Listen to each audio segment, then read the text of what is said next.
On behalf of the Kingdom Network Great Plains Regional Executive Team, that is a mouthful, let me tell you, I want to welcome you here to our Scene Workshop.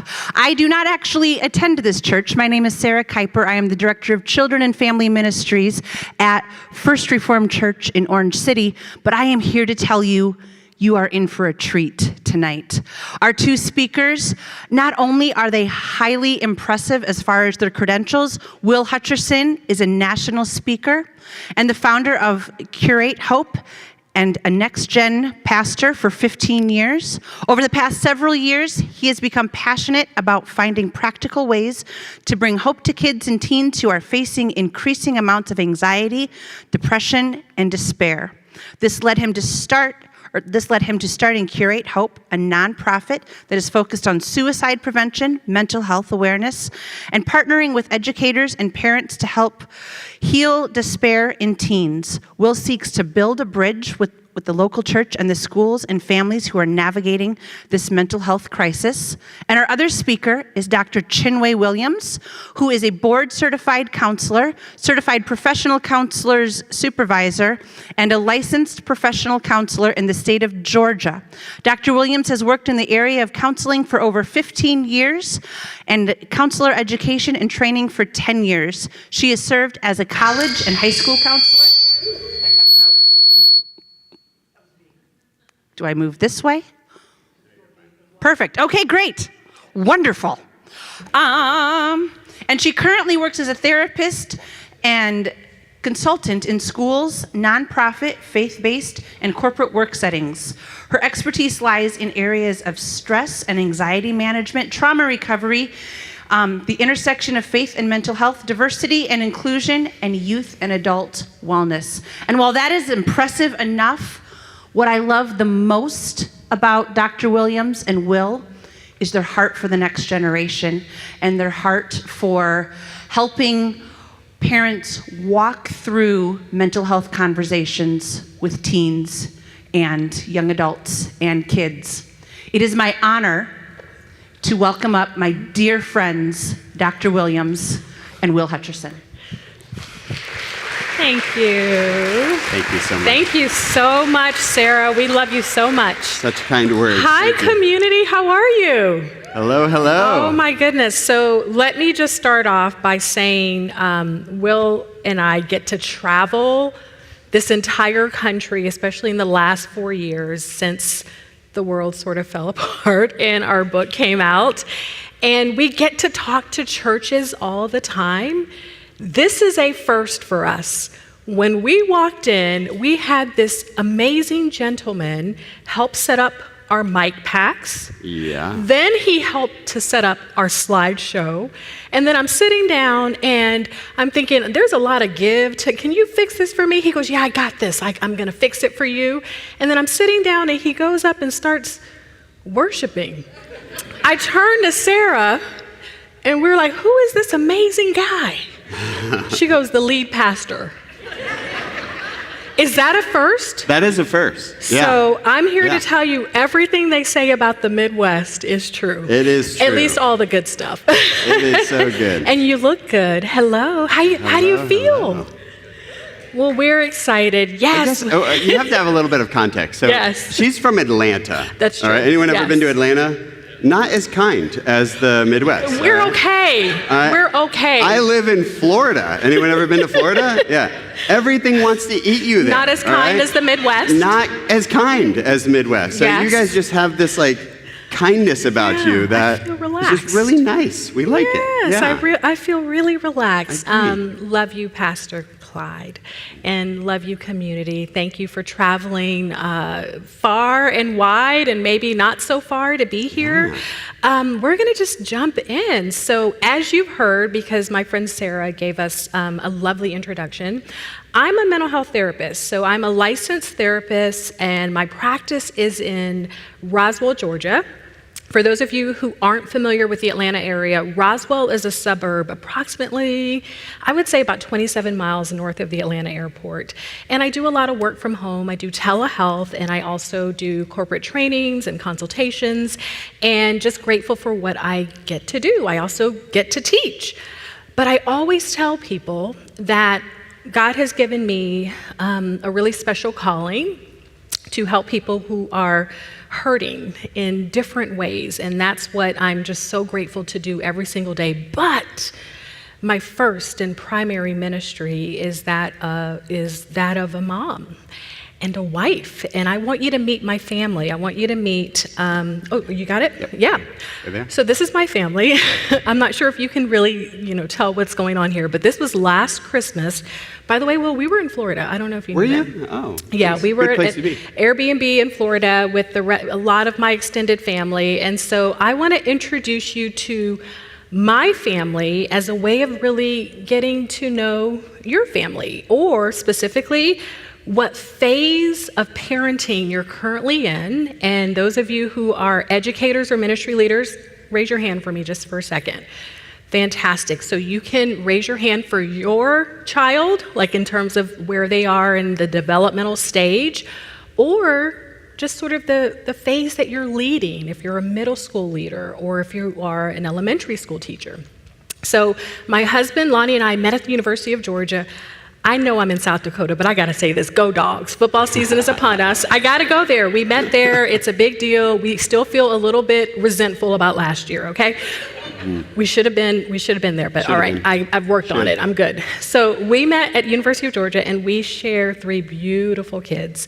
So my oldest is Jalen. Somebody just yell out, we're gonna be real informal here. How old, Jalen is right there, how old do you think my oldest daughter is? Just yell it out. 19, 17? 15? Okay, not bad. She's 20 years old. And yes, and she's in college studying computer animation. She's kind, she's artistic, she is really, really thoughtful. Raise your hand if you are parenting a child either in college, because you're still paying for them, right? So that counts, or high school. Raise your hand if you're parenting, and let's add leading someone in high school or a group of folks in high school. Okay, fantastic. Great. By the way, these are your people, right? Because it's about community. So I'm gonna skip over, well, I think he's right next to me. Do you see the kid with the white glasses?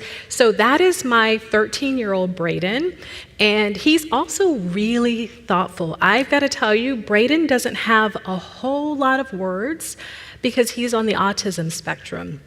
But when I tell you, he will recite Jeremiah 29:11 like nobody's business. And when we ask him to lead the prayer at breakfast or lunch or dinner, he's got it, right? If you say hello to him, he may not say hello back, but he will pray for you.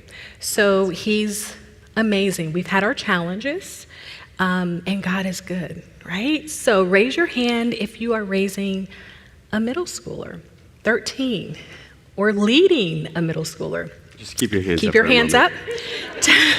Because, just take a deep breath. Because he's gonna pray for you as the pastor. Middle school, my husband is in the middle school ministry, the special needs middle school ministry. That's extra prayer right there, right? So, awesome.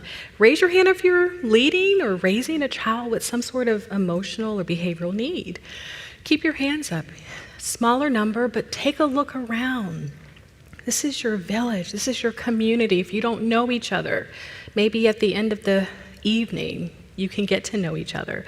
And then this kiddo in the middle, it's hard to see what the words say on his tie, so I'm going to read it to you. Santa, define good. That tells you all you need to know about his personality.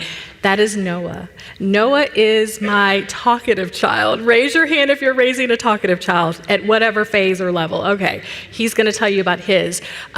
He's not only talkative, he loves sports. He loves soccer. He's on the basketball team. He's also on the math team. He's also really intuitive. I think he might be my budding therapist. I don't know. He's the type of kid, as moms and probably dads, we try to hold our emotions in around our kids, especially when they're young, and it has nothing to do with them. Maybe we had a bad day. If he sees my brow furrow even just a little bit, he's the one that's like, Mommy, what's going on? Are you good? Are you okay? And I'm like, I'm fine. And then he'll say, what'd Daddy do? And I'm like, you're not roping me into that. That's y'all's issue. Yeah. Leave me out of that, right? And he's a sneaky one too. I was like, me and Dad are good, okay? So raise your hand if you're raising an elementary school child. Yeah, keep your hands up. I think that's probably maybe slightly less than middle schoolers. Okay, this is your village. This is your village. So, whether you are a parent, whether you're a grandparent, whether you're an educator, I have friends of mine who are pediatricians. They say to me all the time, parenting and teaching feels so much harder than it has before. And I want to tell you that I understand that. And Will and I are going to talk to you a little bit about our insights around that and some tools that we pray and hope will support. So, yeah. Introduction. So, as they mentioned, I've been a pastor for about 15 years, working with next generation kids and students. And in 2016, started to see, at first, it was something that concerned me. But youth ministry, I would say, in the early 2000s and in the 90s was really about keep kids safe, right? It was about like sex, drugs, and rock and roll, right? How many of you burned your cassette tapes when you were a teenager because your pastor told you? That was what youth ministry was. And then something started to shift in 2016. I started to see more and more students come into my office, and they were dealing with things like high anxiety, or they were dealing with feelings of despair or suicidal ideation even. And so I remember something started to shift. There was this mental health crisis kind of building within our next generation demographic.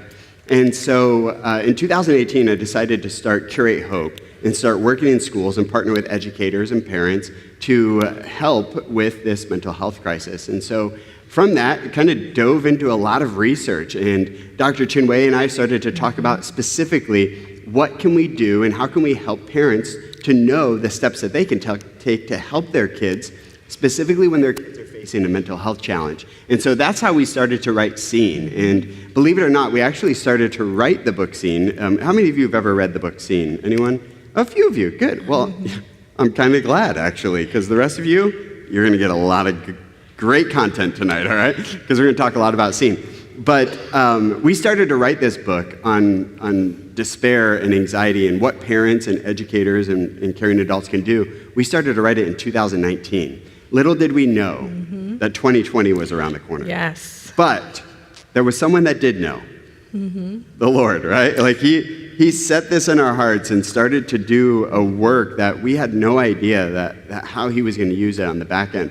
And so since 2020, we've been sharing a lot with parents and educators and caring adults on what they can do to help kids when they're facing anxiety and despair. So we're super excited to share that with you. Aside from my professional roles as well, I am a parent. I'm super pumped to share with you my family. Yes. This is my wife, Ariane. We've been married for about 15 years. Actually, believe it or not, fun fact. Fun fact. All right, we don't tell every group, but since you guys seem so kind and we're family now. I don't know if you knew that, but we are. Chinwei and I wrote Scene together, and we wrote another book, Beyond the Spiral, and we had no idea, but we're at dinner one day with our families, and we find out that her and Lonnie were married on November 1st, 2008, and my wife and I were married on November 1st, 2008. Isn't that wild? What? It was. Look what God did. It was meant to be, right? Wild. Anyways, so 15 years we've been married, and that is my high schooler now. My high schooler Liam on the far side there. Liam is actually, we took this picture at Disney World because we're family, or Florida Disney people, And if you don't like Disney, by the way, forget I said that. So Liam, we took this picture maybe a year ago, right? He looks much different now. Yeah. He's like a man. He is like a man-child. He's like man-child, like full-grown man-child. It makes me sad. I know, he's so grown up. Yes. You know, he had his first job this summer. It was a thing. And then that in the middle is my sweet little Reese. Yes. I said that in the middle. She. No, she, the yes. girl in the middle. I'll get it together here. Is Reese, and Reese is in 6th grade, so she's my middle schooler. Yes. And super sweet and also a little sassy, you know? But I love it. And then the little one at the end there, that is Kinsley. Kinsley is in 3rd grade. She's 8 years old, and she is just the sweetest. And because she's the baby, she can do no wrong. Amen?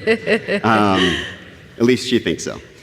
So anyways, those are my kids, and my favorite role is to be a parent. And so tonight, as we get started, we're going to share some tips and things that you can do to help your kids. And honestly, these are connection tools. So whether your kid is facing a mental health crisis or not, these are just really good tools to help build secure attachment and help connect with your kids, regardless of the phase that they're in. So if you have a preschooler, the things that we talked about tonight are things that you can apply to your parenting. If you have an elementary school student, these are things that you can apply right now. The application will be a little bit different with every phase, but we promise you will walk away from tonight with something practical that you can apply immediately to your parenting. So here it is, Scout's honor. I'm not a scout, but I promise you will walk away tonight with something practical that you can apply to your parenting. And as we talk about these things, inevitably, there is a temptation for all of us who are grandparents or parents, at some point, we're gonna say something. And your brain is going to remember all the times you did something that you regretted, right? And parent guilt is going to rise up because we all have parent guilt. And so I know that's gonna happen tonight. It happens to all of us. So if that starts to happen tonight, I just want you to take a deep breath and remind yourself, I don't have to be a perfect parent. I just have to be an intentional parent. All right? So you don't have to be a perfect parent. So don't think about all the things that you did wrong. Just think about, okay, here are some things that I can do in the future. And really tonight isn't really about what you're doing wrong. Yes. And it's not even telling you to do something more or something new, rather. It's really sharing with you some tips and tricks that will help build secure attachment. And likely, these are things that you're already doing. So it's just helping you to realize that there are things that you're doing that impact the brain in a big way and help promote secure attachment with your kids. So you don't have to be a perfect parent. You just have to be an intentional parent. My kids remind me all the time that I'm not a perfect parent. All the time. Not too long ago, my wife, Ariane, was out of town. And it was one of those weekends, and she was with Kinsley, our youngest. It was one of those weekends where we just had a lot of events, like, scheduled. We had, like, practices. We had doctor appointment follow-ups. We had, all the things. We had birthday parties. Birthday parties are the worst, aren't they? Kid birthday parties. Like, we have to drive 45 minutes to this kid's house. You don't even know his name. Like, why are we buying him a present, right? I mean, maybe you guys like birthday parties. Does anyone, like, not like kid birthday parties? Okay. Thank you, one person. All right, in the front. That's right. Well, that was my weekend. And it was one of those weekends where everything just felt chaotic. I didn't feel like I was locked in, and we were late to everything. I lost my cool a couple of times. Like, I didn't feel like I crushed it, you know? At the end of the weekend, we're having dinner, and I think to myself, I'm gonna redeem this, dad, solo weekend. I'm gonna model to my kids what apology looks like, and owning it looks like, a humility. I'm gonna show them what humility looks like. So we sit down at the table, and I say, you guys, I just wanna say, this weekend, I know we were late to a lot of things, and, I lost my temper, and, I know it was a little bit of a rough weekend, and I'm glad Mom's coming back home, but I just want to say I'm sorry. I don't feel like I parented very well this weekend. Now, this is a good opportunity, right? What I expect is that my 2 oldest kids will say, Dad, it's okay, buddy. We love you. You're the world's best dad. Remember the mug we gave you? Let me go get it for you. Let me pour you some water. Here you go. World's best dad. It's okay, old chap. Shake it off. That's not what they did. Reese, sweet little Reese in the middle, sweet and spicy one, I was talking about. She looks at me and she goes, "Didn't you write a book on parenting?" Reese is my favorite. Yeah. She has some great, one-liners. And they laughed at my face just like that. So, all that to say, writing a book on parenting will not make you a perfect parent. And being a pastor will not make you a perfect parent. Being a therapist will not make you a perfect parent. Whatever your role is, it won't make you a perfect parent because there is no such thing as a perfect parent. So, tonight, give yourself a lot of grace. Take a deep breath and remind yourself, I don't have to be a perfect parent. I just have to be a intentional parent. You got it. Amazing, amazing. So everything Will is saying is important because we are living in a time where every single one of us is desperate to feel seen. And we believe, based on our work, based on our research, no segment of the population more than the younger generations, right? They are really desperate to feel seen. But we haven't felt very seen. And that is a problem because this need to feel seen is innate. It's biological. God placed that in us when we are going through something hard and heavy. And how many of us haven't gone through something hard and heavy just in the past few years? We want to believe that our Heavenly Father is right there with us. And we also want to believe that the people that the Lord has placed in our life is there walking alongside with us.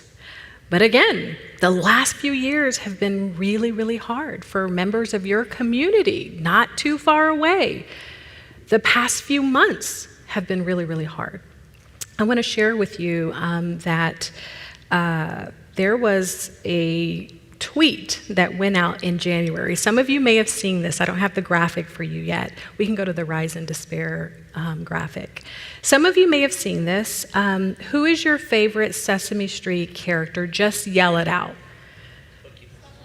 Cookie Monster, I can't even say it, that one, And who else over here? Who's your favorite Sesame Street? You guys remember Sesame Street? Yes. Look at my favorite, right in the front row. She said it. Elmo. Usually I have a big graphic of Elmo, but we don't have it up today. So in January of this year, Elmo tweeted something that any of us would have thought was really innocent. He said, "How's everybody doing?" Innocent question. The response that this sweet little Muppet received came from far beyond Sesame Street. He received so many responses across so many social media platforms. On Twitter alone, there were 180 million views, and guess what people were saying? "How am I doing, Elmo? I'm scared. I'm traumatized. I'm broke. I'm broken. My relationships are in disrepair, and I have no idea how to improve it." So people began to unburden themselves. It was so massive, the response, that the official Sesame Street account had to tweet out mental health resources. And people, you know how this society is, people got on social media and they were like, "Why are people trauma dumping on Elmo?" And by the way, I can understand that because Elmo is only 3.5. Did you know that? He's only 3.5. He was carrying a lot. But I don't see it so much as a trauma therapist. I don't see it so much as trauma dumping. I see it as an example of real humans existing in a broken world, right? That's right. So those were adults that were tweeting. The majority were adults, right? However, we know that there has been rising levels of anxiety, self-harm, despair, depression among our youth. And we will look at the pandemic and we will say, that's it right there. That's the reason. I'm here to tell you that the pandemic did not help, but the pandemic actually exacerbated already growing rates of anxiety and despair. Will and I do a lot of research. There has been stats really showing us that this thing is going in the wrong direction. 10 years prior to the pandemic, I started my career as a high school counselor, so people often send adolescents to me still, and I love working with adolescents, and I work with adults as well. And the last few years have felt really, really hard. And I think partially we've been in survival mode. And a survival mindset is centered around fear and loss and sometimes desperation. So that's sort of my analysis. And a survival sort of mindset doesn't help a brain that's already experiencing high rates of anxiety and despair. So I want to show you a few stats, and I'm just going to be honest with you. They're going to be hard and heavy. But we're going to go there. I think mental health has been a taboo topic for far too long, especially in churches, but this is where people go for support. So let's look at the reality, remembering that we have hope. And because I'm a trauma therapist, I have to teach you this. If by chance you see something that makes you feel unsettled or uncomfortable, point to your clavicle bone, you guys, just real quick. I want to teach you something that you can teach your kids, okay? Right underneath your clavicle bone, start tapping it with your palm like this. Boom, boom, boom, boom, boom. Do you notice what's happening to me? Because I do this all the time. If you ever experience or witness something difficult on the television, or somebody tells you something and you want to stay present and you don't want to be dysregulated, this is a way to actually access a part of your nervous system that says it's okay to relax. And you can also pray. But do me a favor, don't check out. Because that's going to be the tendency when we look at stats that are heavy and we start to feel helpless, like it's over there. But I want you to think about who in your community this speaks to. Someone in your community, someone you're leading, or someone in your home. Let's take a look at the next slide. Since 2007, remember, well before the pandemic, suicide rates have increased a whopping 76% for teenagers between the ages of 15 and 19. And suicide rates have nearly doubled among teenage girls. Anybody want to guess the reason for that? Just yell it out. Social media. You read the book. Good. You came prepared. And then the highest rate of increase, this is the part that just, I got to start tapping. Yep, my friends are tapping over there. The highest rate of increase is among kids between the ages of 10 and 14 years old. And depressive symptoms are up 21% in boys and 50% in girls. Next slide. The percentage of undergraduates. Is that me? Okay, all right. So this is where I will blame COVID. I see some of you taking pictures. Please do, feel free to take pictures of the slides. COVID body slammed our teenagers and our young adults. Make no mistake. They were struggling before. COVID did not help with all of the reasons that we can talk about forever, the lockdowns and not being able to hang out with their friends.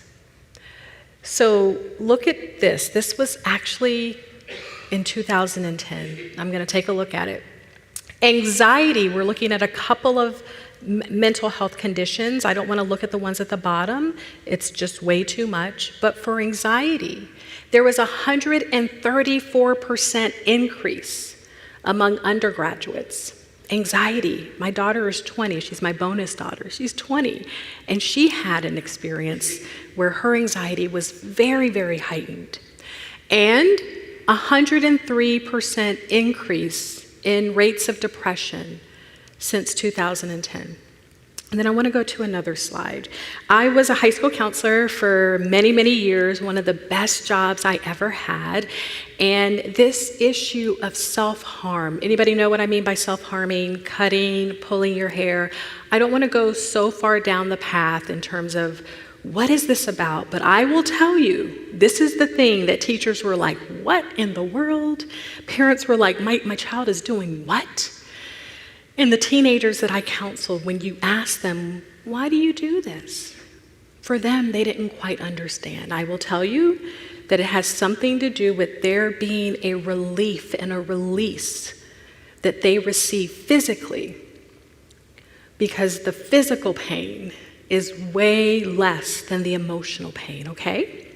But this is really interesting because this is rates of hospital admissions for teenagers who self-harm. Praise God, it's non-fatal. But look at this. Kids between the ages of 15 and 19, a 48% increase for girls and a 37% increase for boys since 2010. So I've had a lot of jobs. I wear a lot of hats. One of the things I did early in my career was work at a psychiatric hospital. People don't realize this, but it is not easy to get admitted, especially in the Atlanta metro area, where you can imagine that there's a bigger population with a lot of need.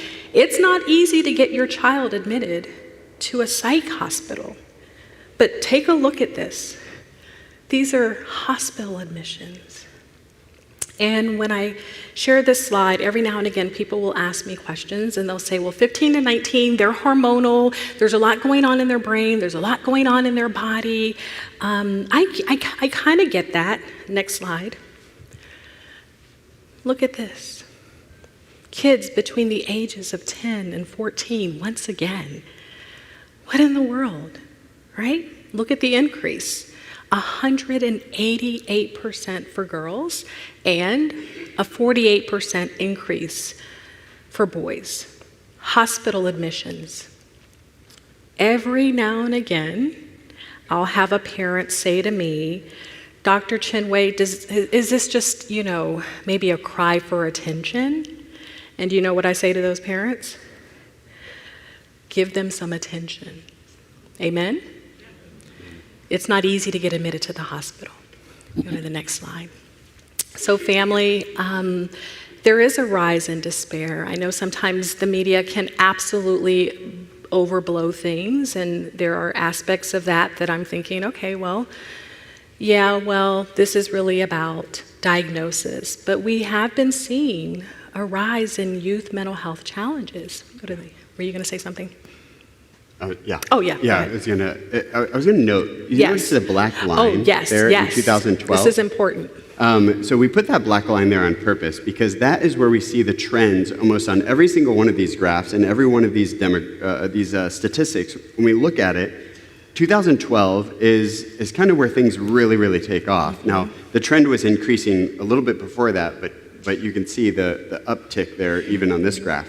Can anyone guess why 2012 might be significant? Social media, yeah. It's the year in which more people had smartphones than not.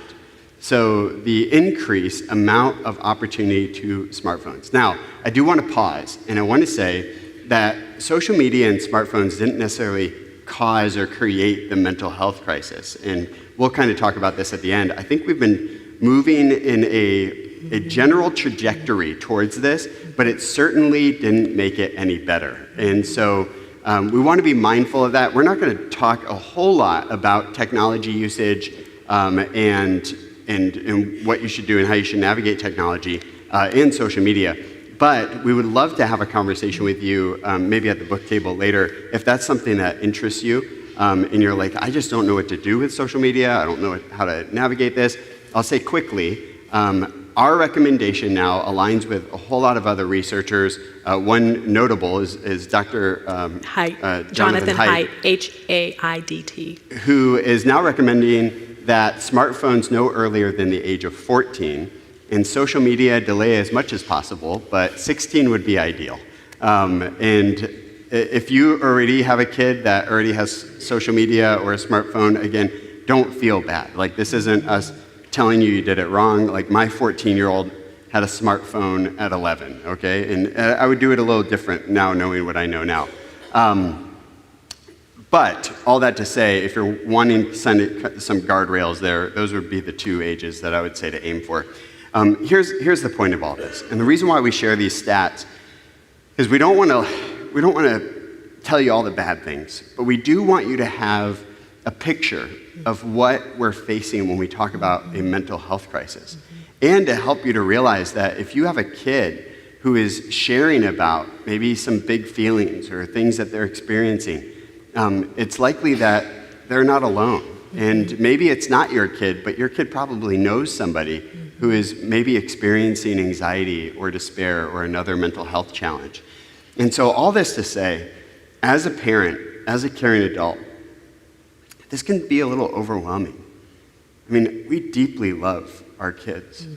And maybe you've felt, as many parents have felt and shared with us, questions like, what can I do against this invisible enemy? Am I missing something? Am I doing everything right? Because nobody wants to get surprised by seeing their kid struggling with a mental health crisis, or at worst, struggling with suicidal ideation. And so I want you to know that tonight isn't about the bad news. Tonight is really to tell you why we have hope. Yes. Because there is good news. And despite where our culture has been, and despite this mental health crisis, and despite maybe what the kids in your life may be dealing with, there is something that you can do that can help promote healing in their brain. And that is good news. Research shows us that connection and attachment, love and empathy actually impacts the brain in profound and powerful ways.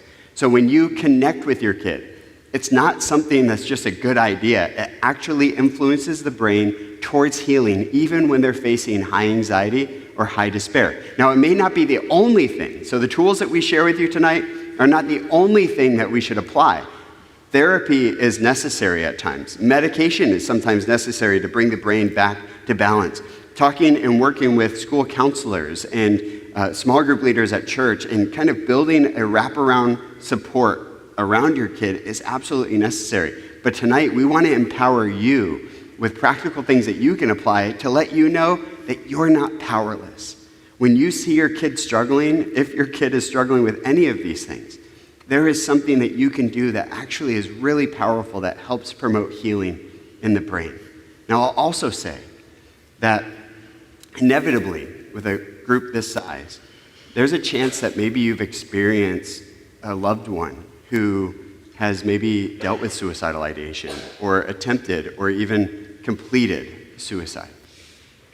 In no way do I hope that you hear that you did anything wrong or that you could have done something different. That is not what we're saying. Yes. And if your kid is struggling, don't take this as, I didn't do everything right, and that's why they're struggling. Yes. I was talking to a mom of a 17-year-old boy who's struggling with depression. And when I asked her how she was doing, she said, I feel like I've failed. You haven't failed. If your kid's facing a mental health crisis, that doesn't mean that you failed. It just means that they have a brain. And that brain sometimes gets out of whack. Just as much as any other part of our body, we all have organs, right? And sometimes those organs need additional help. Sometimes our lungs get infections, and sometimes we need help. Sometimes we need some extra support for different organs. And that's what we're talking about tonight, is how can we provide some extra support for the organ of the brain? And so, good news, your love, your empathy, your care is like vitamins and brain boosters. That's right. And so we're going to explain this to you by simplifying a little bit of the brain. Okay. So if you're a neuroscientist, by the way, we don't mean to offend you by our simplification If you're of the a brain, science teacher, do not throw tomatoes. No. Although I will tell you, this is the part of a lot of our talks. When we have talks, this is the part that a lot of people sort of resonate with. So we do it in a simplified way because we want it to be meaningful for you, and we want you to take the information and apply it. So the brain is fascinating. I am not a neuroscientist, but my husband is a toxicologist, and I get really excited and I kind of nerd out, and he's like, okay, slow down, cowgirl. It's okay. We don't know everything there is to know about the brain, right? It's so complex, but he does agree with this, right? So the brain has two parts. So couch this under the umbrella of what is happening in the brain when things are working optimally And then what's happening in the brain of my child, my preteen, my teenager, when they're going through high anxiety or despair. So in an optimal functioning brain, we have two sides, either way, right? The left hemisphere and the right hemisphere of the brain. So let's say this is the logical processing side. Actually, this is emotional. Okay. I always have to kind of look and see what you guys are seeing, right? So this is the left hemisphere of the brain. So this is where logic lives. This is where rational thought lives. This is where data, facts, and figures show me the evidence. That's this part of the brain. This is also where math lives. So for example, 1 + 1 + 1 equals, okay, say that a little bit louder. 1 + 1 + 1 equals. I did an accounting presentation for a bunch of accountants. I could have sworn in the back somebody said 5, and I was like, I'm not going to that bookkeeper over there. But then I said, he must be anxious. He must be nervous. On the right side of the brain, friends, this is the emotional processing side. This is where really big emotions live. Emotions like fear. Emotions like aggression and experiences like trauma. So on the right side of the brain, there's a small structure called the amygdala. Anybody heard of the amygdala? Y'all are so smart. So this is probably the size of an almond, but when I tell you the amygdala packs a big punch, the amygdala is like your 2-year-old ready for their 3 o'clock snack, right? The amygdala does not care about your logic. The amygdala only cares about keeping you safe. But the perception of safety is really interesting, right? So the amygdala cannot tell the difference between real threat and imagined or perceived threat. And the way that God has wired our brains and created this amazing organ is for both sides to work together. So what people don't realize about the right side of the brain, it also houses love. This is where love lives. So I want to give you an illustration of how all of this works in a brain that's working sort of optimally. All right, so it was probably about 2021 in Atlanta, and my husband was sort of ready to like get out of the house and do things. We thought we were out of the pandemic like the second time, right? And he's like a really big movie buff, so he was really excited to go to see the movies, and the kids were finally back in school. And I said, yeah, let's see an afternoon movie. And he wanted to see this movie called The Quiet Place. Has anybody ever seen The Quiet Place? Raise your hand and be honest, you are in a church. Okay, very good. About so 4 of you, 4 of you who admit it, right? It's kind of like a thriller. I don't do scary movies. I get really easily spooked. I have adolescent clients. They're always telling me about like the latest psychological thriller. You guys are nodding your head. Do you know what I say to them? You are psychologically thrilling enough for me. No, thank you. And they laugh because we have a relationship, right? I'm that type of therapist. So we go see this movie, and I'm telling you, right away, I started to feel anxious.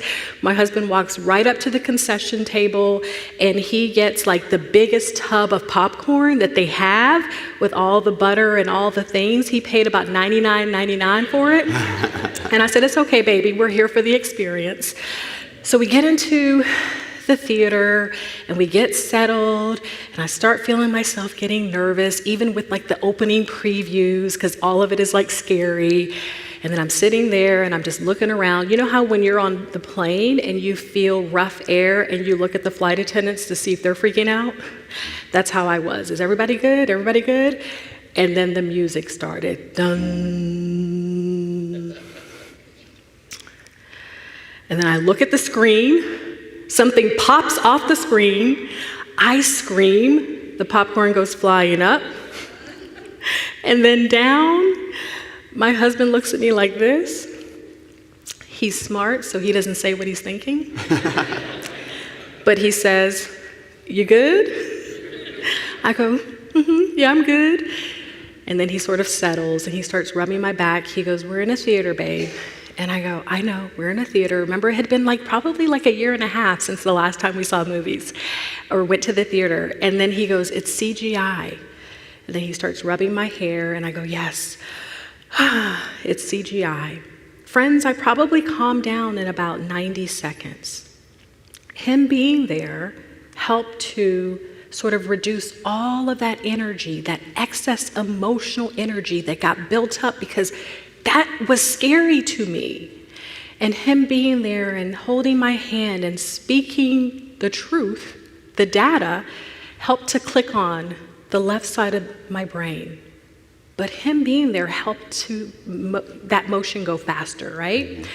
I've got to tell you, I wouldn't be honest if I didn't say, if I were a child who grew up in foster care, it would have taken a lot longer than 90 seconds for me to calm down. If I was an individual who experienced some sort of trauma that was reminiscent of what I was seeing on that screen, it would have taken longer than 90 seconds. I wouldn't have been able to calm down with someone saying it's CGI. Yeah. Not that fast, right? So think of it this way. You're living in a 2-story building.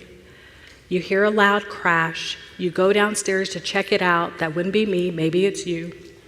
You grab that bat, and you're like, I don't know what's happening, but I'm ready. Depending on your background, depending on the experiences you've had, you may be ready to fight, freeze, or run. And you don't know what's going on. You think an intruder may have come into the home, and you look down and you're like, there's glass all over the floor, something bad has happened. But then you look closely and you see there's a few pieces of wood chips, and then you look up, or wood, and you look up and you're like, oh, the family portrait fell. I'm okay, I'm safe. So do you see what happened, family?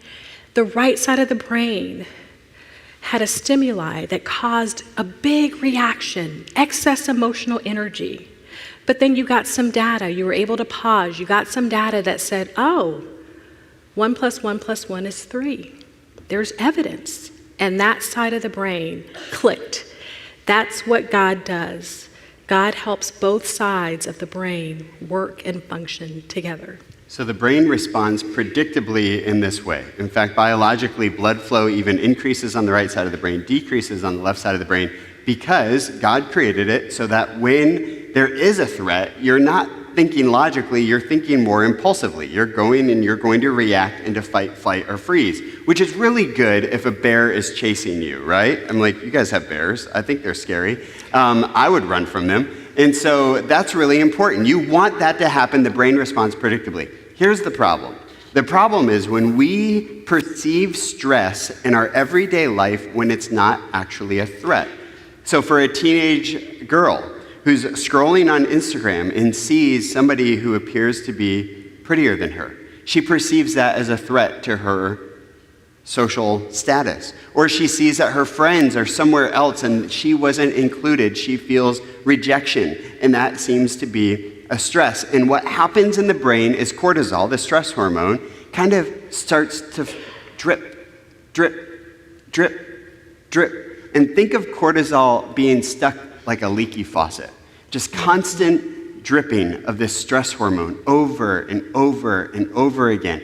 And over time, this can elevate the activity on the right side of the brain while decreasing the activity on the left side of the brain. This is especially true when kids are experiencing high anxiety or high despair. So think of despair, that place where somebody is feeling hopeless or they just don't see a way out. Think of despair as a dispairing between the right side and the left side of the brain. Now, this can be really, really difficult for somebody to experience. And if you ask them oftentimes, like, hey, how do you feel? They may say things like, I don't know. Or they may say, I feel numb. And the reason why is when we have all of this right brain energy and it feels like it's kind of just stuck, all this cortisol, and the blood flow has decreased on the left side of the brain, it can be very difficult to process what we're feeling into words because our language processing exists predominantly on the left side of the brain. But just as much as the brain responds predictably to stress and cortisol levels and high anxiety in this way, the brain also responds predictably to love and empathy, connection. What Lonnie did for Chinwei in that movie theater is through connection actually helped re-engage the left side of the brain through feeling seen, feeling like somebody cares about me and somebody is there. Yeah. That's exactly right. So, you want to go on to? I can keep on going. Yeah. Yeah. So sometimes she does that part. Isn't that funny? So I'll continue on. Mm-hmm. And so the hormone that's responsible for this, when we feel loved, when we feel seen, is called oxytocin. Oh, yeah. How many of you have heard of oxytocin? Yes. Yeah, the love hormone, right? Yes. And oxytocin is responsible for emotional bonds. When we feel connection on a deep level, oxytocin is actually released in the brain. And for parent-child relationships, by the way, parents, you have the ability better than anyone to hack the brain in this way. You can help reroute the brain back to when kids felt safe and secure, even when they're feeling high anxiety or high despair. So when you help them to feel seen, when you help connect with them, you're actually helping to bring the two sides of the brain back together and decrease the emotional energy. One of the ways that we like to express this is like kids are taking a big, deep breath of emotional air and they can't exhale. It's all holding in. Yeah. And after a while, just like our breath, if we all breathed in and held it, after a while, we could hold it for a little bit, but then our faces would turn red, the vein would pop out on our forehead, and eventually we'd go all out at once, or we pass out. And emotionally, the same thing happens. We either all out at once, or we pass out emotionally. We disassociate from our emotional state. Neither one of these are the goal. We want to help kids to feel seen and decrease that emotional energy to bring back whole brain processing. Yes. So the good news is, love and empathy can do that. Your love, your connection matters in a big way. Now, everyone take a deep breath. Now let's get to the practicals. Yes. Sound good? We're going to talk about how connection can work very practically. And specifically, we're going to give you 5 connection tools tonight that you can apply immediately to your parenting. They are show up, see them, just listen, speak life, and help them to develop grit. Now, before we jump into the connection tools, I do want to say one little caveat that as your kids get older, it is necessary for us to kind of pivot more towards a relational approach. Now, I also want to kind of say that there's this term that's been popping up lately called gentle parenting. Have you heard that term? If you have TikTok, you probably have. And so since the pandemic, we've had a lot of mental health experts kind of pop up and a lot of mommy bloggers. And there's a lot of great... They're not real experts. They're influencers. Yeah, true. Yeah. Well, I did this. Oh, did you? Did okay. I think I did. Experts? I meant to. If I didn't, I meant to. They're influencers. And there's a lot of great information out there, but it's not always quite complete. And so even these tools, these connection tools, this is not gentle parenting. Because the goal isn't that our kids just live in the emotion, right? Yeah. The goal is for them to experience the emotion, acknowledge the emotion, help them to see, yes, this is what I feel and this is where I'm at, but then overcome that emotion, right? Mm-hmm. The goal of parenting is resilience. We want gritty kids. We want kids that when they face a challenge, they have the ability to overcome those challenges. Now, that doesn't mean, though, it's just parenting the same way. As they get older, we have to kind of change our approach. So the problem is that when your teenager gets older, they get on your nerves. And chances are, you may have quoted something like this to them. You know, the Bible says, "Children, obey your parents in the Lord, for this is right. Honor your mother and father, which is the first commandment with a promise, so that it may go well with you and that you may enjoy a long life on earth." How many of you have quoted this to your kids? Yeah. Some version, right? Yeah, some version of that. You know, it's like, hey, you know what the Bible says? If you want to live.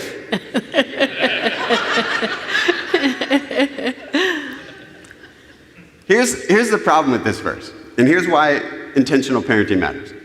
If only your kids knew the next verse. If only they knew how to quote back to you Paul's continued thought. Right. And fathers or parents, do not exasperate your children.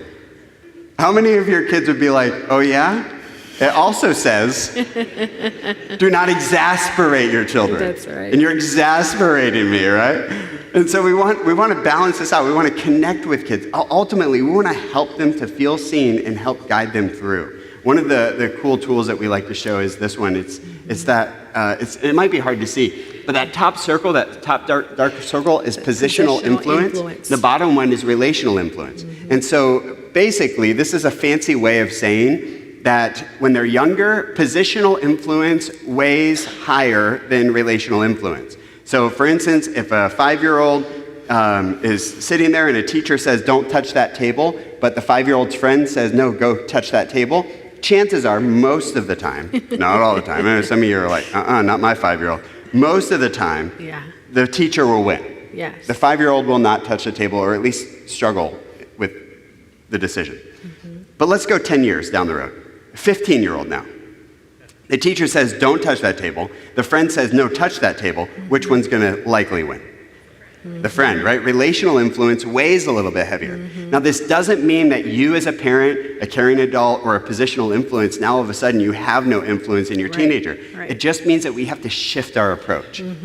Especially as they get older, we shift from authority and just do what I say to relational coach, mentor, let me come alongside with you. A lot of these tools that we're sharing today are a lot of those things. How to come alongside and walk with them, especially when they're facing a mental health challenge. So let's jump into it. The first one is called the show up. It's show up. And this is the beginning process. This is the one that we thought, we debated on putting it in the book because it seemed too simple. Like, show up? Like, really? That's it? But it's really important, especially in our world as we become more and more digital. Empathy is not received in the brain the same way digitally as it is face-to-face. So our brains respond, the oxytocin is released when we see facial expressions, when we see somebody's, the way that they respond with their body language, we feel their appropriate physical touch, we hear their tone of voice. All of that, especially when it's caring and kind and loving, it releases oxytocin in the brain. So showing up is really, really important. 2 thoughts on showing up. The first one is to show up before they ask you to. And the second one is to show up undistracted. So to show up before they ask you to, we all know to show up when somebody's in a crisis, right? If you had a best friend in Florida who had a crisis in life, your first knee-jerk response is you would want to jump on a plane or get in a car. I don't think you want to drive to Florida, but you'd want to get there and you'd want to be there, right? We know that we just show up when people are in crisis. But what would it look like for us to show up for our kids before there's a crisis? How do we do it in a predetermined rhythm? Our families are busier than ever, right? Our kids are busy.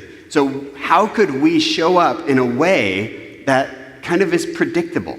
Maybe your kid's into video games. It could be as simple as walking into their room or the place that they play video games and just sitting down and reading a book or hanging out. And if you have a teenager, by the way, that's in video games, and you just go and sit down next to them while they're playing video games, they're going to look at you the first time you do it cross-eyed. They'll be like, what are you doing? And if you say, I'm just spending time with you, they're going to be like, why? They're going to be so confused. But here's the other thing that will probably happen with consistency. You'd be surprised at how the conversations will just spark. They'll just happen. Parents ask us all the time, my kid doesn't want to talk. How do I get my kid to talk? You can't force a conversation. But what you can do is increase the opportunity for a conversation. When they walk into the living room, pause the TV. Look at them. Say, hey, how's it going? Make a 30-second connection. Date your kids, especially as they get older. Have a breakfast date or a standing time where once a week or once a month that they know that they can rely that there is a time that we can have a conversation. And if you want more ideas of conversations and how you can show up, we put a lot of examples in the book Scene. So if you want to dive into that a little bit more, there's a lot of examples, but just those are a few ideas off the top of my head. And the second one is show up undistracted. We like to give kids a hard time about these things, don't we? But let's be honest. What about us? Yeah. Right? And I'm not saying this to shame you. I'm just saying that we all have to be aware of how addictive digital technology is. Trends are showing literally every demographic is at risk of digital addiction. Yeah. It doesn't matter the age. So we have to be mindful. We have to model how to set boundaries. Don't wait for the social media companies. Don't wait for Congress. Don't wait for government to set the regulations on digital media. Set it yourself. Start to build the model and the boundaries in your own life, and then teach your kids that. And when you show up undistracted. Be fully present emotionally, physically, and mentally. The hardest time for me to show up is 10:30 at night when my kid wants to have a deep philosophical conversation. Anyone else? You have kids like that? Oh yeah. They want to talk about everything at 10:30 at night. And I just want to go to bed. Yeah. And sometimes my kids will start talking about things that I don't care about. In fact, I don't even know sometimes what they're saying. And here's what I do. I just remind myself, show up, show up, show up. I know you're tired, buddy. Just show up. Just a few more minutes. You got this. Just show up. You don't have to do it every time, but find ways. Show up. Be undistracted and show up before they ask you to. When you do, the end result is they feel loved. All right, so that's just tool number one. So we don't have a ton of time, so we're going to go through the other tools as quickly as we can, but really giving you application points. So the second tool is to see them. Some of you might be thinking, isn't that the name of your book? See them? It's seeing, yes, but this is a really core principle. So to see them, this is how we define it. Seeing them means looking past the behaviors that can seem off-putting, maybe low-key disrespectful, annoying to us as parents, to try to figure out what's underneath that behavior.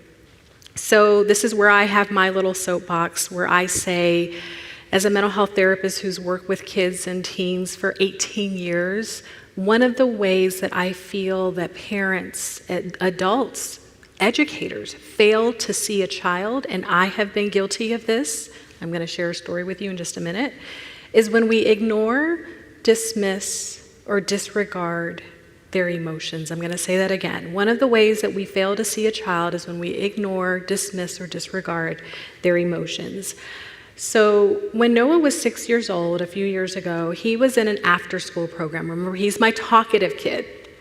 And my other kid doesn't talk a whole lot, right? So it was really important for us to put him in enrichment programs and give him opportunities to socialize with other kids because he's very chatty and very social. So he went to this after-school program 2 days a week, Tuesdays and Thursdays. I would pick him up on Tuesdays because on Thursdays, that was my long clinical day. Sometimes I wouldn't leave the office until 7 p.m. at night. But my husband had a conflict. And he's like, babe, can you pick up Noah? And I said, yeah, I'll try to wrap things up. I shifted some things around. And, something happened because you just don't plan for clinical emergencies. I had a clinical emergency. So Noah needed to be picked up by 5:30. I did my very best to wrap things up that Thursday afternoon and evening and race over to the school. So I'm racing over to the school. I get to the parking lot and I see that I have a text message from the mom of one of Noah's friends. And I hurry to check it and she says, hey, let's get the boys together this weekend. And I'm thinking to myself, score, he's gonna be really mad at me. Now I have something to say to him that'll get him, in a good mood. So the front desk calls him from the playground in the back, and I'm looking at him. I get out of my car, and I'm really, excited to greet him, and he's dragging his book bag like this, and he has a frown on his face, and I'm looking at the book bag. I'm like, dude, why are you dragging your book bag? Pick it up. It's getting dirty. He grunts at me. I was like, okay. So we both get in the car. And before I even start the engine, I'm just asking him about his day. I'm like, how was class? What'd you learn? Did Jimmy do that funny thing that he did yesterday to make you laugh? And he grunts again. And then I keep going. And then he says, Mom, could you please stop talking? And then he adds another please at the end, but too late. And what did I do? Well, I had a choice. Guess what I chose to do? I went down that really familiar path of correction, lecturing, disciplining in the moment, thinking to myself, I'm trying to tell him he's got a play date this weekend, and he's acting really ugly with me, and I'm like, Noah, I have this thing that I was going to tell you about, but you haven't, so I'm telling him about this thing that he didn't earn, but he didn't even know about it. So he starts to scream, then he starts to cry. I'm saying, you're being very disrespectful. It's a long day for me. It's stressful. It's been a long day for him. It's a Thursday. It's been a long week.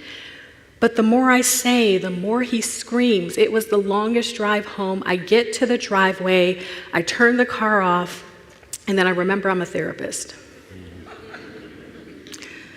And then the Holy Spirit said, get in the back. That's what I heard in my spirit. I said, okay. So undid the seatbelt, got in the back seat, got on his level. Friends, that was the first time I saw my child all day. And what I saw kind of took my breath away. He had wood chips all throughout his hair. He kind of has like big curly hair. It was everywhere. His face was a little dusty. He had scratches on his face, superficial, but they were there. And he just looked so defeated.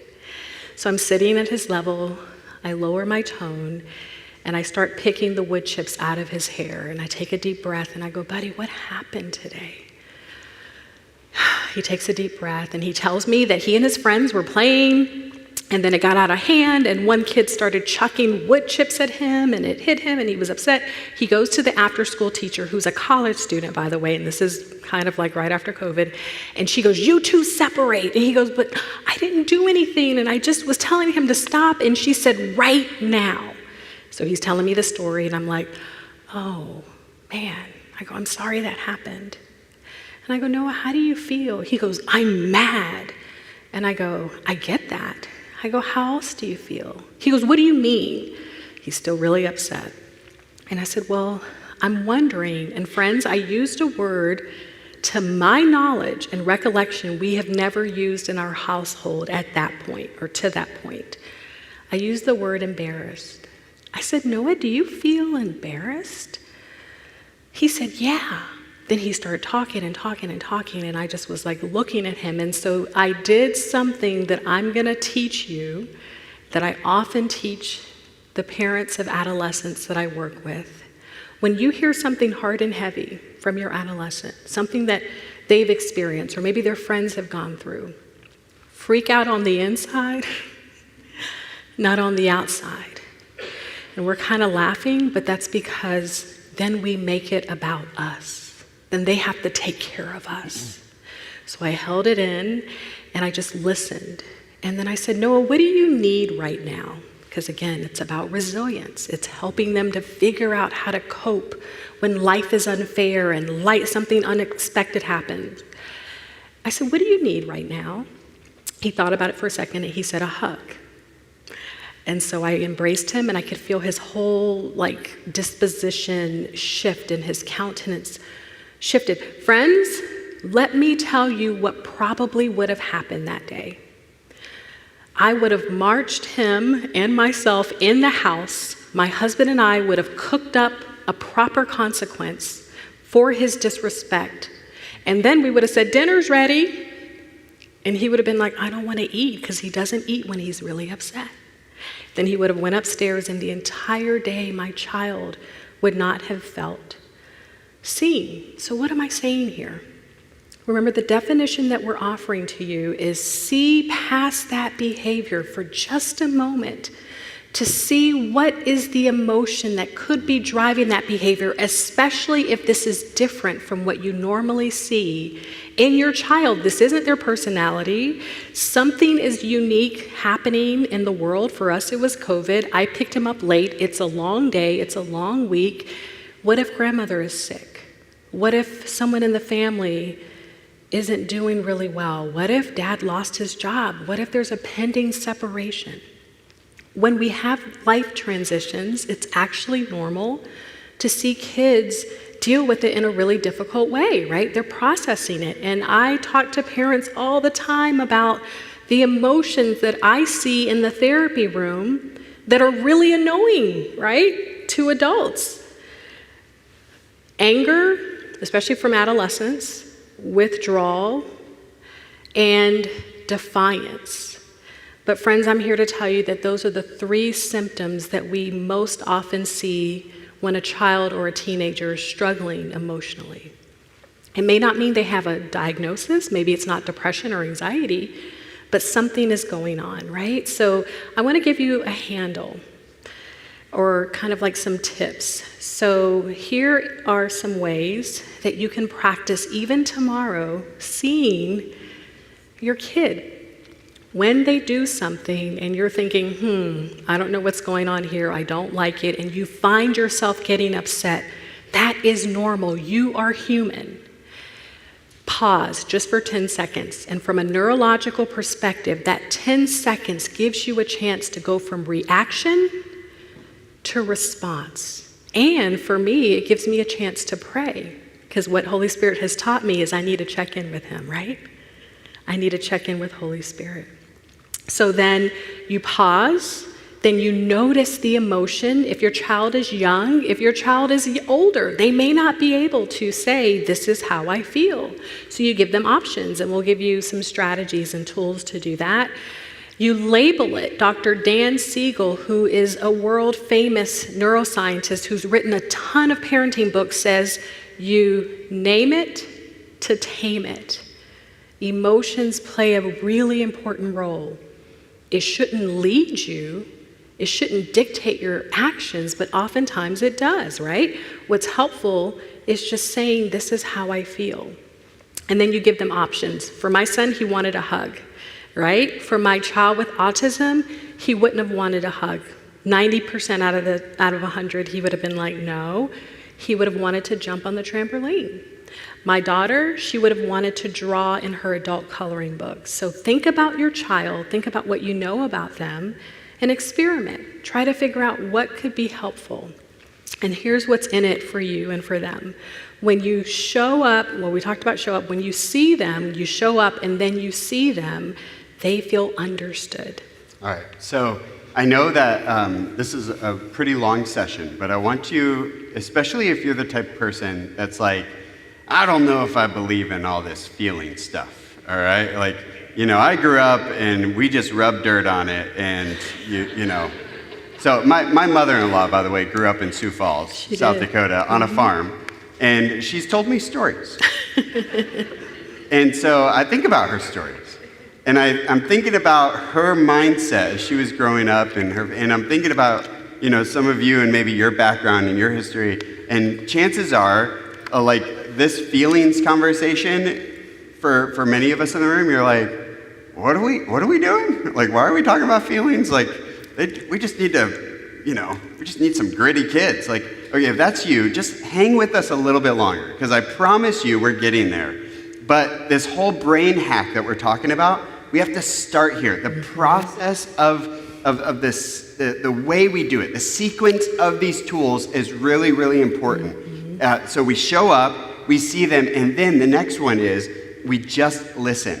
Now, the reason why is when all that right brain energy is really, really high, when you help them to talk and especially process some of those emotional words, you're helping to move that energy to the right side or the left side of the brain and process it down. It removes all that energy on the right side and helps re-engage the left side so they can kind of analyze and reframe what they're experiencing. So you can help guide them in that. I'll give you a very practical, quick example. We won't spend too long on this tool. Let's suppose you have a 15-year-old daughter. Anyone have a 15-year-old daughter?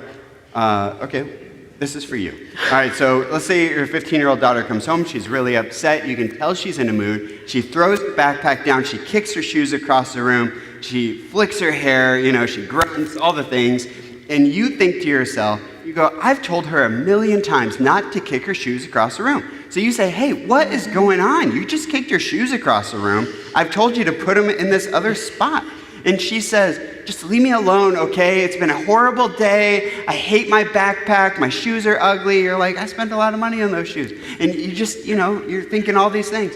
And she goes, and Sarah said something to me. Sorry, no offense, Sarah. Sarah said something to me, and I didn't like it. And I failed my history test. It was just a horrible day. And as a parent, all you hear is, she failed her history test. And so what do? We go, you failed your history test? That is unacceptable. We do not do that here in this household. We take responsibility for our actions and we get our homework done. And last night I asked you if you had any homework and you said no. And you know what studying is? That's homework. And then I came in at 11 o'clock. You're not supposed to be on your phone. And I walk in and you're over there doing your dance moves on the tickety-tock. And you might say something to the effect that's theologically, I'm pretty sure incorrect. You might say something like, you know, God only helps those who help themselves. And your teenage daughter is going to roll her eyes. Yeah. And she's going to say, you just don't get it or understand. Yeah. That's it. And here's what I want to reframe for you. Anytime you hear someone say, you don't understand, what they're really saying is, you don't see me. You don't see what I'm experiencing right now in this moment, regardless of how I got here. You don't see me. And what happens is when we have a child that is right brain elevated and we meet them with left brain logic, what happens? We miss it. Left brain's not active at that moment. Blood flow is actually decreased. Right brain is super active. So here's what I want you to do. Just think to yourself, okay, right brain kid, meet right brain with right brain. I see right brain, I'm going to meet her right there with right brain first. It doesn't mean that we're not going to have her take responsibility. We will get to that. Doesn't mean that she doesn't need to do her homework. We will get to that. That is all important. But we first need to meet her right where she is. And how do you do that? You think to yourself, how would I feel if I had a bad day? How would I feel if I had a best friend that maybe betrayed me or broke my confidence? How would I feel if I failed a big project at work? You'd be like, well, I wouldn't fail that big project at work, Will, because I'm responsible. I do my homework. Okay, I hear you. I don't know why I did that voice, by the way. None of you sound like that. Regardless of how she got there, how would you feel if you failed a big project? You'd feel just like she feels. You'd feel disappointed, right? So just meet her in that moment. So here's how that might work. Same thing happens. She kicks her shoes. She throws her backpack. You have all the same thoughts. But this time you hold on to them. Just hang on to them. You're like, oh, that's irritating. Don't say that out loud. And then you see, and you think this thought, brand new thought. You go, she's right brain activated, emotional. Something's going on. Now you're like, okay, I'm going to meet her with right brain. You pause. You say, hey, what's going on? Notice the tone change? Now, I know that this is easier said than done. But with practice, I promise you, this is possible. And your teenage daughter goes through the whole spiel. She failed her history test. Sarah, everything, okay? And this time, you don't latch on just the failed history test. You say, oh, honey, it sounds like you had a really bad day. I'm sorry. Here, come here, sit down, take a seat. Here's a drink of water. We want to specify that. I wanted to make sure. It is water, Tell me more. And let her process. She might not want to talk at that moment, and that's okay too. Yes. But just allow her, maybe she needs to go to her room, maybe she needs to draw, maybe she needs to go for a walk. Just allow that energy to come down. And then 10 minutes later, then you can say, hey, do you think there's anything that maybe we could do to improve that grade or in the future? You might say, hey, I know you had a rough day. I do want to address that you broke some boundaries. You're not supposed to be on your phone at 11 o'clock. And it turns out that had some big consequences. You not spending time on the homework. So here are the things that we're going to do. Like, now you're in left brain logic, but you don't have to do it all at once. It doesn't have to be in the same conversation. Wait 10 minutes. Wait till that evening. If you're trying this on your spouse, wait a week, Give it some time. It's true. Maybe 2. Maybe 2 weeks. 2 weeks. Yeah. You know what? Just let it go. 2 weeks minimum. Okay. All right. So when you start to see what we call that emotional exhale, then you can say things like, so what you're saying is, you might say, hey, I can understand how you would feel that way. You might say things like, hey, I imagine you might feel blank, and give them a feelings word, especially if they're having a hard time identifying a feelings word. The big key with listening is when they're talking, you're hacking the brain like we talked about, and eye contact, appropriate physical touch, tone of voice, all of that's going to help release oxytocin and decrease stress cortisol, the cortisol hormone in the brain, and help bring back whole brain processing. couple tools that we use. You can find these in the Scene book and in the Beyond Spiral book. This is called the Feelings Wheel. Yeah. This is a very helpful tool for identifying some emotions. It might be hard to see on the screen. We wrote these specifically for young adults and teenagers, so there's some words in there that you probably wouldn't use, like salty or let down, that they would use. Although they change their language all the time. Now it's like, I feel riz and skidibbity, you know? I don't think that's right. I didn't say it right. Snuffleupagus. I feel Ohio. I mean, like, now a state is like a, bad thing. I don't know. I'm also not wearing the right socks, according to Gen Z. So, that's besides the point. Well, we only got 10 minutes left. Here's another tool. So, another tool is the emotions chart. You can use this for younger kids. All this is to just help spark the conversation, help them to identify, build the emotional vocabulary. Typically, we don't have a large emotional vocabulary. So grow your own emotional vocabulary. That's going to be helpful as you model what that looks like. And then also you can guide them through it. When we just listen, the end result is they feel safe. Sarah, when do we end? Is it 8 o'clock? 8 o'clock. Okay, yeah. And we want to be able to see you guys and sell you some books and take pictures with you and sign your books. So we're going to hit this very quickly. The Word of God in Proverbs tells us that words have a lot of power, right? Words have the power to lift up, but words also have the power to tear down. So speaking life is really, really important. We almost didn't include this tool because we think, especially as Jesus followers, as people of faith, we'll go there first, right? We'll kind of talk to our kids about who they are in Christ and how they've been given authority and how they can do these things and they don't need to feel sad and hear all the positive things. But if we miss the first 3 tools, if we aren't showing up consistently, if we're not seeing them, if we're not listening, friends, speaking life is going to fall on deaf ears. And here's why. We are not parenting the teenagers of yesteryear. In a lot of different aspects, right? I was a school counselor, 15 years ago. The kids that I'm seeing now are very, very different. The biggest thing that I'm seeing that's really the difference is the access to digital information that's coming fast and furiously. So I'm not going to spend a whole lot of time on talking about social media. Will has already talked a little bit about that, but I will throw a stat at you. Right now, 90% of teenagers have access to social media, and get this, 40% of kids between the ages of 8 and 12.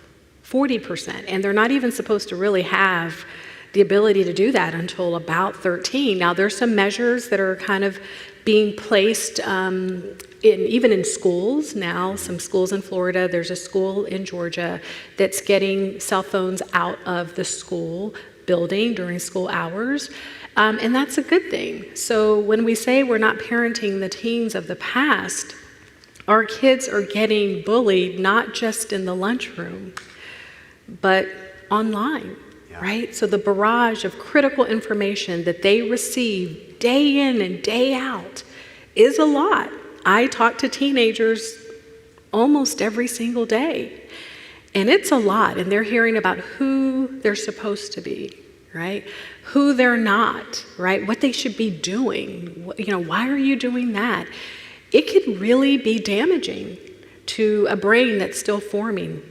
So what do we need to do? We need to speak life-giving words to our children across all phases of development. And I want to give you just a few things to say, but here's why it's important.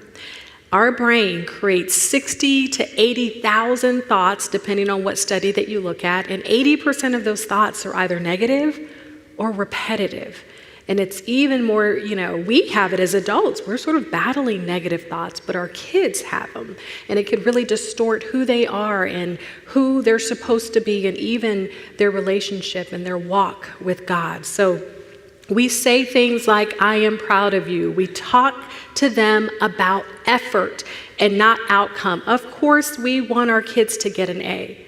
We want our kids to hit that ball right out of the ballpark on that ball field. We want them to score every single point on the basketball court.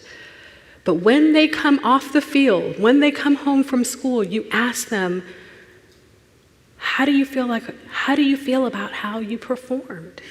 It's not just about the outcome, it's about the effort. That's what's going to build resilience. That's what's going to give them a growth mindset, which we know really helps kids feel like they can do it. And so that's something that we have to really kind of wrap our minds around, because we are so used to, especially in this culture, sort of a performance mindset.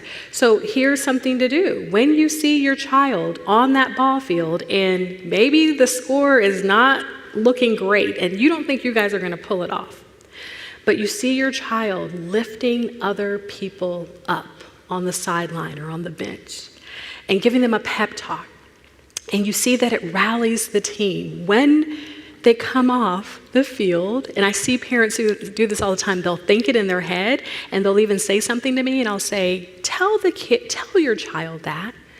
Tell your child, let them know what you saw. You are speaking life, and in some occasions, you're speaking prophetically. I didn't know the gifts that I had when I was 10 years old until people called them out in me, right? So then when your child comes off the field, you don't say, man, I'm sorry you lost. You say, buddy, I saw how you lifted your team up and it turned the whole thing around. They had a bunch of energy, but Dad, we lost. We didn't win. Yeah, and you'll get to play another game. But what you did was really important. And then the last thing that I want to share with you is the words, I'm proud of you. There's something powerful, and I just kind of do family sessions a lot. And sometimes I have to kind of guide moms and dads, and they're willing to do it, but they're just not used to it. It's a muscle that they haven't used in a while, right? If ever. When I guide a parent to say something like, I am so proud to be your mom or dad, I don't care how angry that child is or teenager was a few seconds before, something shifts in them. Every child wants to hear their parents say that they're proud of them. So my parents are Nigerian immigrants. They're both educators, really, really smart people. My father was a college professor. My mom was a Montessori school teacher. But they didn't grow up in Africa having really a cultural inclination towards mental health. So when I told my dad I wanted to be a therapist, he said to me, is that similar to an engineer? I said, no, Dad. So he didn't quite get it right for a long time, but he's a really, really good man. So this is what my dad does nearly every single time he finds out what my schedule is going to be and that we're flying around. He'll leave me a voice message or a voice note, and he'll say something like this: daughter, I know nothing of what you speak, but I'm proud of you, and I love you, and I melt, and I'm old. So imagine your 10-year-old. So we're going to just keep it moving. There's a couple things that we can share. We have so much more in the book, but this is what you get out of this, and this is what your child gets out of this. When you speak life, they feel worthy. Yeah.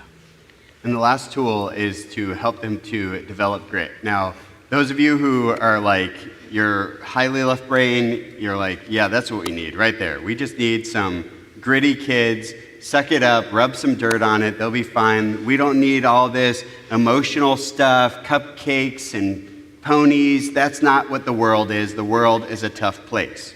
Okay, if that's your general line of thinking. What's that? Nothing. Cupcakes and ponies, you know?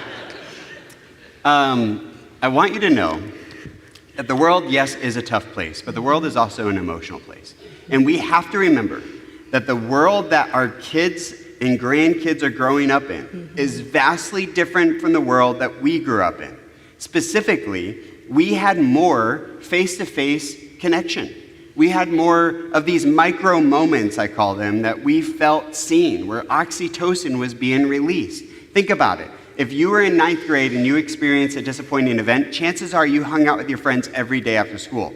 So if you experience a disappointing, let's say a breakup, you'd go to your friend's house, they would say, oh no, I can't believe that. They'd give you a hug, they'd be like, he was trash anyways, you know, whatever. Have you looked at Carl? Carl's nice. And your friend your friend would try to cheer you up and try to let you know that they love you, right? And what that did is that released oxytocin. Now, the 9th grade friend will text their friend an emoji, a GIF, still say that Carl's, or wait, I don't remember who it was. Carl was a good guy. Yeah. But, all those things. And that's not, it's not that 9th graders aren't empathetic. It's that the brain doesn't receive the empathy the same way. We don't see the face winks. We don't feel the appropriate physical touch. We don't hear the tone of voice. So the oxytocin doesn't get released as much. This isn't necessarily a digital problem, by the way, because we've been trending in this direction for decades. My grandparents, I remember hanging out with them. And by the way, if you're over the age of say 55, you grew up in a culture that understood how to connect face to face. You know interpersonal communication. So grandparents, let me challenge you. Give the gift of interpersonal communication skills to the next generation. They need you to model it. Yeah. Teach them how to connect, because they actually face a lot of anxiety, social anxiety, in the context of conversation, because they can't control it as much as they can a text message. Teach them the art of connection. I remember my grandparents, we would be on an errand. They would stop by someone's house, knock on the door, and just say, hey, we were in the neighborhood. And Henry and Judy would open the door and say, come on in, you crazy cats. And we'd sit down, and we'd sit on floral furniture. And Henry and Judy would bring out cookies and cake and coffee, and they would talk for hours. And they did this all the time. I remember being a kid, I loved the cookies. There was no TV, there were no iPads, there was none of that. They just had connection. Inevitably, they'd tell stories, they'd laugh, but it would also dip into vulnerability. That is releasing oxytocin. So when you think, what's wrong with these kids? I just want you to remember, you had a whole lot more relational connection and a lot more oxytocin flowing through your brain. And it helped you to have a little bit more resilience. And that culture is vastly different today. That's why the sequence of this matters. Connect, show up, see them, speak life, listen, then help them to develop grit. In the Scene book, we have some great strategies that are very practical on how to help them to challenge negative thoughts, reframe some thoughts, all of these thoughts that could be really helpful.